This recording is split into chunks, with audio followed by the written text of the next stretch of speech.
플러스 경매 김수경입니다. 저는 부산, 울산, 경남 지역에서 경매 대행 그리고 경매 교육을 하고 있습니다.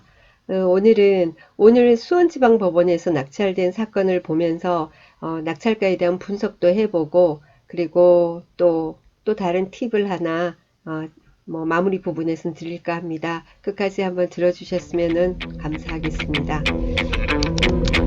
매각일 2월 5일 돼 있습니다. 제가 늘 퇴근 후에 와서 밤에 그 다음날 올릴 영상을 촬영을 하거든요. 그래서 오늘 제 기준에서는 오늘 낙찰된 사건입니다. 수원지방법원 용인 수지 신봉동 신봉마을 자이 2차 아파트 222동 17층 물건입니다. 감정가 3억 9,400입니다. 아직 유찰이 안 됐고요.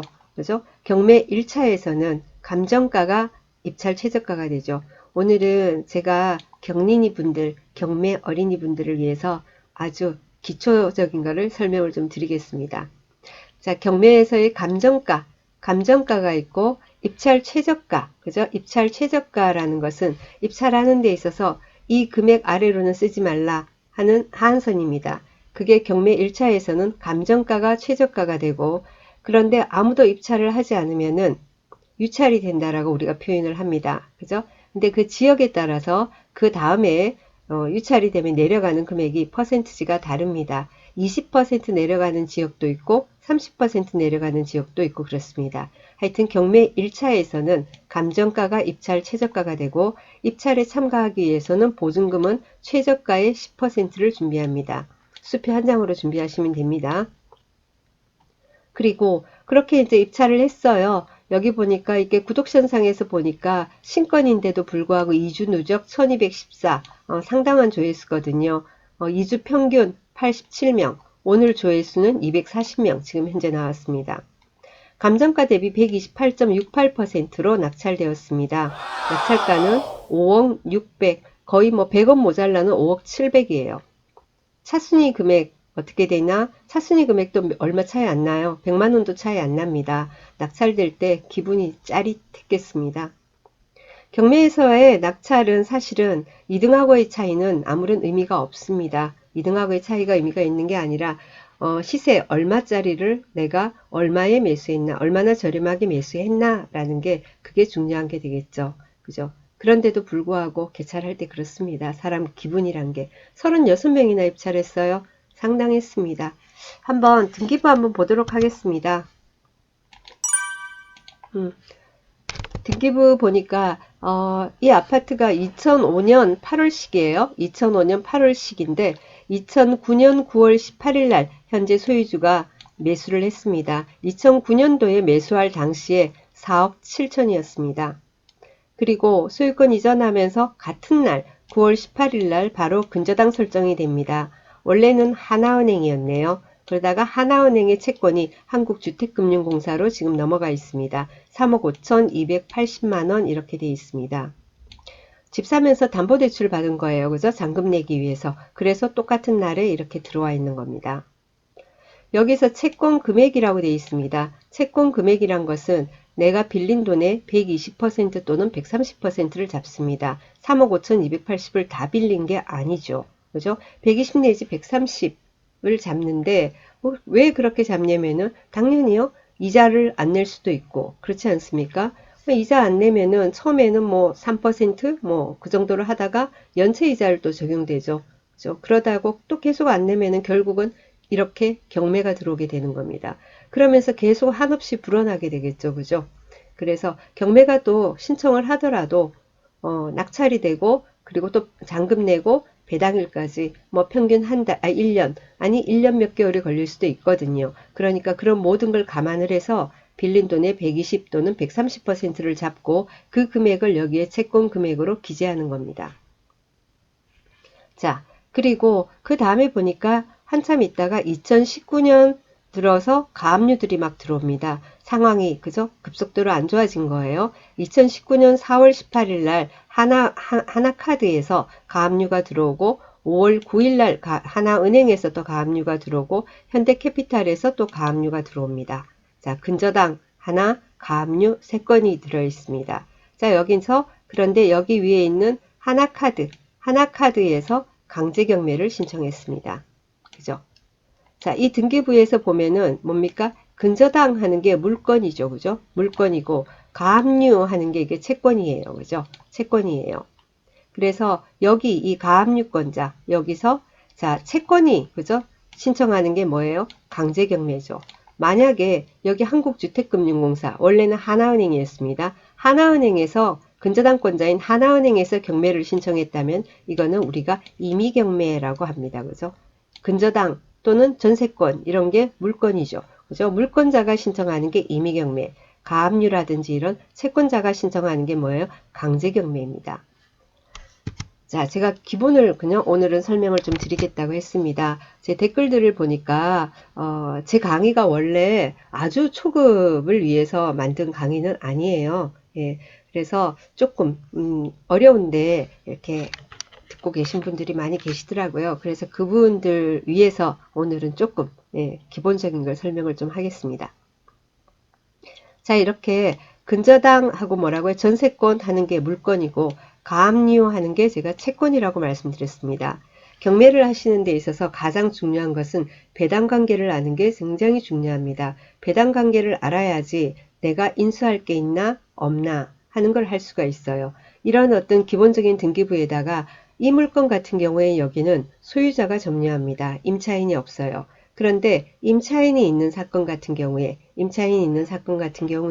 그 사람의 이제 배당이 어떻게 되느냐, 특히나 선순위 임차인 배당이 어떻게 되느냐. 그래서 그걸 이제 이해하기 위해서는 또 주택임대차보호법을 알아야 됩니다. 주택임대차보호법 안에 소액임차인 최우선 변제에 대한 내용, 그리고 확정을 받으면은 우선 변제권이 생긴다는 거, 그런 게 다 내용이 들어 있습니다. 제가 얼마 전에 말씀드렸는데요. 대법원 경매정보 사이트 가셔서 경매 지식을 클릭을 하면은 주택임대차보호법에 대해서 나와 있습니다. 그거는 꼭 들으시기 바랍니다. 사실은 제가 이렇게 영상을 찍으면서 이거는 꼭 아셨으면 좋겠다 하는 것은 도리어 조회수가 낮고 이거는 뭐 그냥 알아도 되고 몰라도 되고 늘상 나올 수 있는 거 그런 건데 또 그런 건 또 의외로 또 조회수가 높고 그래서 좀 아쉬울 때가 많습니다. 제가 얼마 전에 좀 전에 이렇게 올려놓은 설 연휴 들어가기 직전에 주택임대차보호법에 대해서 1부, 2부 나눠서 영상을 올려놓은 게 있습니다. 있으니까 그거 참고하시고요. 그리고 직접 또 대법원 경매정보 사이트 들어가서 알려드린 대로 주택임대차보호법에 대해서 좀 보시고 그렇게 하시면은 분석을 하는데 이해를 하는데 도움이 많이 되실 겁니다. 자, 여기서는 임차인은 없으니까 요걸 가지고 이제 요 상태에서 우리가 배당하는 거를 제가 설명을 드려볼게요. 자, 배당에 있어서 제가 지금 물건, 채권 했습니다. 모르시는 분은 외우세요. 물건은 너무 길게 설명하면 머리 아플 거니까 근저당, 전세권 이런 게 물건이에요. 나머지 가압류는 채권입니다. 자, 물건에 있어서는 물건에 관련된 배당에 관련된 용어를 보면은 뭐가 있냐면은 물건 우선주의 또는 물건 순위 배당 이런 말이 나와요. 저도 뭐 혼자서 전 독학을 해서 학원에서는 뭐라고 하면서 막 외우는지 모르겠지만 저도 경매를 독학으로 한 사람이거든요. 자, 물건 같은 경우에는 접수된 등기부에 기재된 날짜가 빠른 순서대로 배당을 해줍니다. 왜 그렇겠습니까? 자, 담보대출을 여러분이 받았어요. 예를 들면 담보대출을 받았단 말이에요. 그러면은 은행에서 나 담보대출 은행에서 받았는데 나한테 돈 주고 대출해주고 열흘 뒤에 한 달 뒤에 근저당권 설정합니까? 아니잖아요. 그죠? 돈 주면서 바로 해버려요. 그죠? 법무사가. 그렇게 됩니다. 그래서 예를 들면 물건이 근저당이 여러 개 들어있는 그런 어떤 뭐 이렇게 있다고 합시다. 집이 등기부를.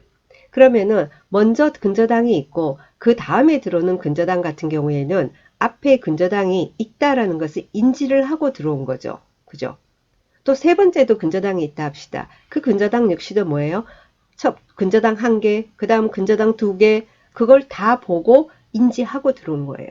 그렇기 때문에 물건들은 근저당, 전세권도 물건입니다. 그런 경우에는 그건 뭐예요? 순서대로 배당을 하는 거예요. 돈이 있으면은 제일 1번 근저당 돈 다 주고 남으면은 2번 근저당 주고 남으면 3번 근저당 주고 이런 식으로 순서대로 순위대로 배당을 하게 됩니다. 자, 그런데 가압류 같은 거 있죠. 채권들은 그렇게 하지 않아요. 똑같은 비율로 나눕니다. 똑같은 비율로 나누는데 그 이유는 뭐냐면은 그 이유는 가압류는 등기부에 먼저 들어왔다고 해서 원래 태생이 그게 먼저 들어온 게 그 부채가 먼저 발생한 건 아니에요. 예를 들면 여기 보면 뭐 하나카드, 은행, 캐피탈 막 이렇게 돼 있죠. 그죠? 자, 이런 것들은 가압류는 집을 담보로 한 것도 아니고, 그죠? 우리가 카드, 뭐 신용카드 발급받으면서 뭡니까? 집 담보로 안 하잖아요. 그렇지 않습니까? 뭐 예를 들면 차를 산다. 뭐 캐피탈 뭐 대출을 받았다. 뭐 차 산다고 해서 집 담보로 넣습니까? 아니잖아요. 그죠? 그런데 그렇게 했다가 우리가 할부금을 못 낸다든지 뭐 신용카드 대금을 못 낸다든지 그러면 처음에 독촉이 몇 번 오다가 가압류가 들어옵니다. 그죠? 자, 그렇게 되는데 그게 그 각 기업마다 그죠? 어떤 기준이 다를 거 아닙니까? 얼마 이상 지체되면은 들어온다라든지 그럴 수 있지 않습니까? 그리고 또 들어오려고 그러는데 내가 일부 또 변제를 했다든지 그럼 또 늦어진다라든지 그럴 수도 있는 거고 그죠? 그리고 또 내가 사업을 하는 사람인데 물건을 뭐 납품을 받았다. 예, 그런 경우에는 아니 사장님 좀 주세요. 결제가 너무 많이 밀렸다. 막 이런 식으로 하다가 실랑이를 벌이다가 하다 안 되니까 거기는 시간이 많이 지체되고 나서 가압류가 들어올 수도 있는 거예요. 그러니까 가압류는 먼저 들어왔다고 해서 그 부채 자체가 먼저 생긴 건 아니에요. 자, 그런 개념으로 안분 배당을 한다라고 똑같은 비율로 나눠준다라고 저는 그렇게 그냥 생각을 합니다. 책에서 읽은 건 아니고요. 제 생각으로 저는 그렇게 이해를 했습니다. 아, 그래서 채권들은 가압류들은 똑같은 비율로 나눠준다. 들어온 순서대로 주는 게 아니라 똑같은 비율로 나눠준다. 이렇게 저는 이해를 했습니다. 글쎄요, 뭐, 제 의견에 제 생각인데, 아, 그거는 아니다. 이런 이유로 해서 그런 거다라고 뭐 생각하시는 게 있으면은 댓글로 남겨주시면은 저도 참고를 하겠습니다. 그리고 쌤, 이 얘기 잘못했어요. 그게 완전히 제 지금 제 말이 잘못됐다라는 게 인정이 되면은 동영상을 내려야죠. 그죠? 자, 여기 보겠습니다. 그러면은 이 집 같은 경우에 아까 배당 뭐 5억 얼마로 낙찰이 됐단 말이에요. 그럼 그 돈을 가지고 어떻게 배당을 하느냐? 경매 같은 경우에는 경매 비용이란 게 있죠. 그죠? 그거부터 일단은 경매 신청한 여기서는 강제 경매 하나카드에서 경매를 신청했어요. 그러면 하나카드에서 처음에 경매를 신청할 때 경매 진행 비용을 납부하고 경매를 신청합니다. 그렇잖아요. 하나카드가 관공서도 아니고 그냥 자기들 그 돈을 채권을 회수하기 위해서 법원에 경매해 주세요 하면서 공짜로 해주세요 말이 안 되잖아요. 그죠? 비용을 내야 되는 거예요. 그래야지 그 돈으로 서류도 보내고 집행관이 현황 조사도 가고 감정평가도 하고 막 이런 어떤 비용을 충당하게 되는 겁니다. 자, 그렇게 해서 했어요. 그럼 이제 낙찰이 됐어요. 그러면은 이 사람들, 이 카드사도 채권자도 답답하잖아요. 내가 돈 받을 거 있어가지고 경매를 신청하는데 억울하게 나보고 또 돈까지 또 내래. 그게 냈어요. 그렇으면은 그거는 먼저 일단 최우선으로 경매 비용은 챙겨줘요. 법원에서. 음. 배당표 저하고 같이 공부 많이 하신 분들 많이 봤죠? 배당표에서 경매 비용 100 얼마, 200 얼마, 몇백만 원 막 이렇게 있는 거 그거부터 일단 챙겨주는 겁니다. 자, 그리고 나서 배당을 실시합니다. 예, 여기 보니까 제일 위에 근저당이 있어요. 자, 물건은 어떻게 한다고 했습니까? 순위대로 배당한 데 있습니다. 그래서 여기 지금은 한국주택금융공사로 채권이 넘어와 있죠. 그러면 이 한국주택금융공사가 받을 만큼을 다 줘요. 한국주택금융공사는 그러면 얼마까지 받을 수 있습니까? 여기에 기재되어 있는 채권 최고액, 채권 금액 3억 5,280만 원까지 받을 수 있습니다. 하다 보니까 이자가 더 많이 불어나서 예를 들면 3억 5천이 됐다 하더라도 제일 우선으로 지금 받을 수 있는 이 날짜 순위에서 받을 수 있는 것은 3억 5,280이에요. 아니 3억 훨씬 많아서 한 3억 8천이 됐다 하더라도 아시겠죠? 그래서 이거는 그러니까는 나중에 원금 플러스 이자에서 여기에 돼 있는 채권 금액을 초과한다 하더라도 얼마 여기까지 받을 수 있고 나머지는 또 따로 순위를 잡아야 되는 겁니다. 자, 그런데 넘지는 않는가 봐요. 막 넘을 것 같고 하면 가압류도 또 들어왔을 텐데 그 다음에 보면은 이 가압류 3개가 있다고 했습니다. 가압류 3개는 어떻게 한다고 했죠? 안분 배당을 한다고 했습니다. 그 안분 배당에 대해서 이해가 안 되시는 분은 이 안분 배당하는 법, 그죠? 예, 배당에 대해서 제가 올려놨으니까 그것도 참고하시고요. 이렇게 하면 어쨌거나 그런데 무슨 배당을 하든지 간에 여기서는 채권의 합계가 4억 4,688만 얼마 이것밖에 안 돼요. 아까 낙찰은 5억이 넘었잖아요. 그죠? 자, 그러면은 우리가 배당표를 한번 보겠습니다. 자, 여기 같은 경우에 아까 낙찰이 100원 모자라는 5억 7백입니다. 거기서 경매 비용이 512만 8천 원이에요. 요걸 빼면 실제 배당할 금액은 5억 187만 얼마 이렇게 됩니다. 자, 이 돈을 가지고 하는데 한국주택금융공사에서 3억 5,280을 받아야 된답니다. 그거 주고 일단 그죠? 자, 그 다음에 하나카드, 하나은행, 현대캐피탈 여기 같은 경우에는 안분 배당을 원래 해야 하는데 안분 배당 할 것도 없어요. 돈이 너무 많아서 다 100%다 배당받아요. 배당을 다 하고도 돈이 남아요. 얼마요? 3,700 얼마가 남아요. 지금 이렇게 돼 있는 상태예요. 자, 이런 사건 여러분이 만약에 다음에 낙찰을 받게 되시면은 낙찰 1등 했다고 자, 오늘 낙찰 받았다고 해서 내 거가 아니에요. 나는 최고가로 매수하겠다고 신고한 사람에 불과한 겁니다. 최고가 매수 신고인이에요. 자, 그러면은 언제 이건 내 거가 됩니까? 잔금을 내야 내 거가 되죠. 자, 이것은 뒤집힐 수도 있는 사건이에요.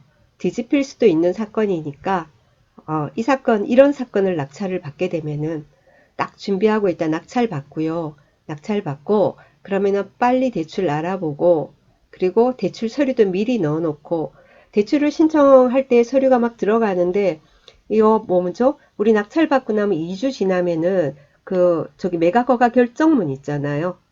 있거든요. 잔대금 내세요 하면서 할 때 보내줄 거거든요. 그것도 필요하고 그리고 1등 하는 날 받은 입찰 보증금 영수증 있고 뭐 그렇습니다. 그죠? 자, 그러면 입찰 보증금 영수증은 가지고 있는 거고 아직 매각허가 결정문은 못 받았어요. 자, 그거는 나중에 보완한다고 하고요. 일단은 대출 신청도 다 일찌감치 해 놓으시고 그래가지고는 딱 매각허가 결정 우리 잔금 언제부터 낼 수 있죠? 낙찰 받고 1등 하고 일주일 뒤에 매각허가 결정 나고 또 일주일 뒤에 매각허가 결정 확정이 나면은 낼 수 있습니다. 그죠? 그래서 가급적이면 빨리 내시는 게 제일 좋습니다. 왜 그렇게 써요? 뒤집힐 수 있다고 제가 말씀을 드렸죠. 이게 5억 700선에서 낙찰이 됐어요. 그런데 누군가가 내가 조금 더 써가 뭐하고 얼마면은 내가 하고 싶은데 제가 참 방송이라서 속 시원히 말을 못하겠네요.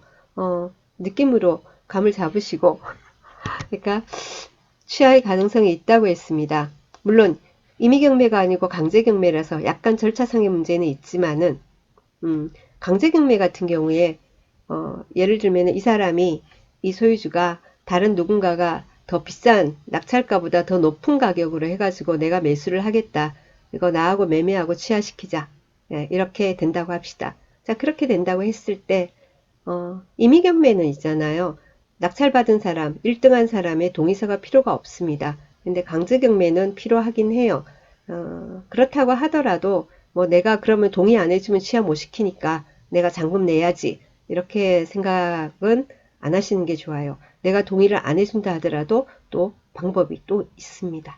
그래서 정말로 내가 무슨 이런 강제경매 사건에서 낙찰을 받았는데, 그래서 채무액, 총 채무액이, 그죠? 예, 빚이 집 시세보다 낮아서 내가 1등을 했는데 내가 도리어 뒤집혀 버렸어. 그래서 취하해달라고, 취하 동의해달라고 찾아온다. 그러면 일정 위로금을 받고 그냥 해주시는 게 좋습니다. 그리고 여러분이 낙찰을 받았을 때는 혹시 모르니까 빨리 잔금 납부를 하시라는 말씀을 드리고요. 제가 울산법원에서 46명 중에 1등을 하고도 당했어요. 뒤집혀 버렸어요.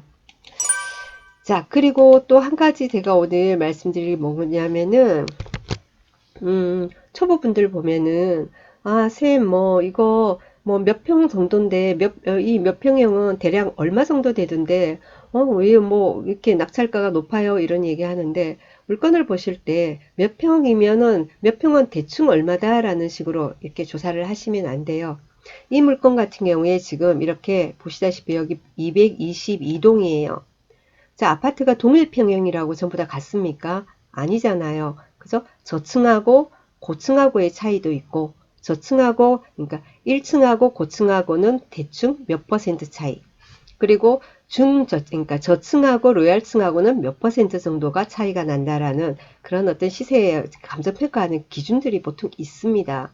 그리고 또 뭐냐면은 같은 이렇게 쭉 아파트가 있다면은 라인별로 그러면은 안에 이런 속집이라고도 표현도 하고 그죠 그러죠. 이렇게 안으로 들어가는 라인하고 바깥 라인하고의 어떤 시세 차이도 있습니다. 그죠? 그리고 뭐죠? 또 뭐 조망이라든지 일조 조망 이런 부분들이 쭉 있는데 정말로 그런데 2, 30평대에서는 많이 또 따지는 게 초등학교가 얼마나 가까운가라는 점입니다.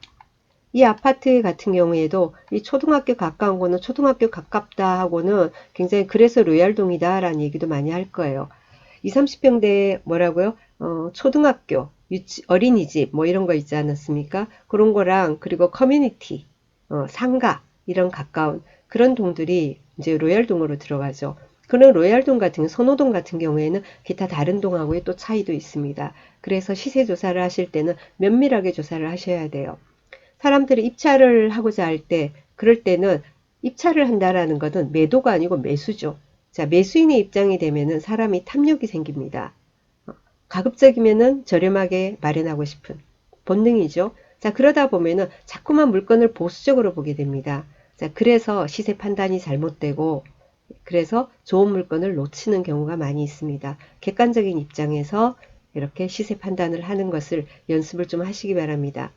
무조건 싸게 보려고 하지 말고요. 역으로 내가 주인이라면, 내가 소유자라면 이런 물건이 요 정도 물건이 얼마에 나와 있는데 내가 이 집이 이 경매에 나온 이 집에 내가 소유자다. 경매가 아니라 이 집을 내가 일반 중개로 매도를 한다면은 나는 얼마를 부를 것 같다. 라는 그런 어떤 역지사지의 어떤 그런 생각도 한번 해보시면은 시세를 판단하는데 기준이 될 거라고 생각이 듭니다. 자, 오늘은 그냥 기본적인 얘기를 좀 한번 해봤습니다.